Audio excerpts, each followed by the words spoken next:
ఓటర్లకి అవగాహన కార్యక్రమం ద్వారా ఓటును ఎలా వినియోగించుకోవాలని బ్యానర్లను మేము ప్రతి మెయిన్ కూడళ్ళ నందు నంద్యాల పట్టణ మెయిన్ కూడళ్ళ నందు తగిలిస్తున్నాము. ఇందులో అంటే ఓటర్లకి అవగాహన కల్పించడం మా బాధ్యత. అది మేము ప్రజాస్వామ్య పరిరక్షణ ఐక్య వేదిక నంద్యాల జిల్లా కమిటీ ఆధ్వర్యంలో నంద్యాల పట్టణంలోని వివిధ ప్రధాన కూడళ్లలో నుండి ఓటు ప్రాముఖ్యత గురించి అవగాహన కలిగించే అంశంలో భాగంగా ఈ బ్యానర్లను అంటించడం జరుగుతూ ఉన్నది. మరి ఎందుకంటే త్వరలో జరగబోతున్న సార్వత్రిక ఎన్నికలలో ప్రతి ఓటు హక్కు కలిగిన ప్రతి పౌరుడు కూడా ఓటును సద్వినియోగం చేసుకోవాలన్నదే మా యొక్క ఆకాంక్ష.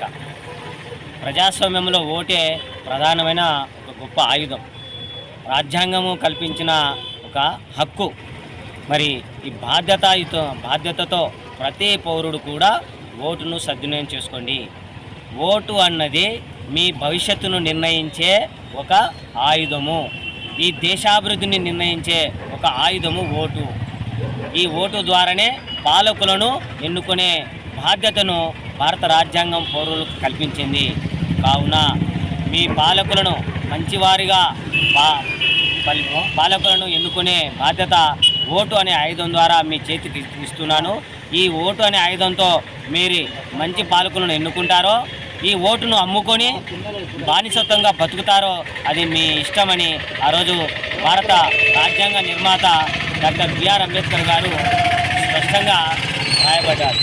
కావున అంత గొప్ప రాజ్యాంగంలో భారత రాజ్యాంగ నిర్మాత డాక్టర్ బిఆర్ అంబేద్కర్ గారు ఎంతో ముందు చూపుతో ఒక వాక్యాన్ని ఆ రాజ్యాంగ గ్రంథంలో చివరిలో ఒక పదాన్ని రాసి ముగించడం జరిగింది.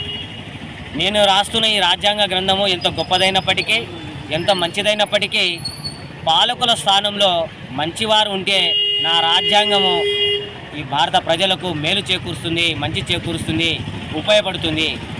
ఒకవేళ నా రాజ్యాంగం ఎంత గొప్పదైనప్పటికీ పాలకుల స్థానంలో మంచివారు లేకపోతే నా రాజ్యాంగం మీకు ఎటువంటి ఉపయోగం కలిగించదు, ఇది చెత్తపుట్లో వేయడానికి కూడా పనికిరాదు అని ఆ రోజు డాక్టర్ బిఆర్ అంబేద్కర్ గారు ఆ రోజు ఆ రాజ్యాంగం గురించి చెప్పడం.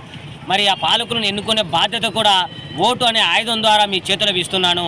ఈ ఆయుధాన్ని మీరు ఉపయోగించుకొని మంచి పాలకులను ఎన్నుకుంటారా, ఈ ఆయుధాన్ని మీరు అమ్ముకొని బానిసలుగా బతుకుతారా, అది మీ ఇష్టం అని ఆ రోజు డాక్టర్ బిఆర్ అంబేద్కర్ గారు ఎంతో దూరపు ఆలోచనతో ఆ రోజు ఆ పదాలను వాడడం జరిగింది.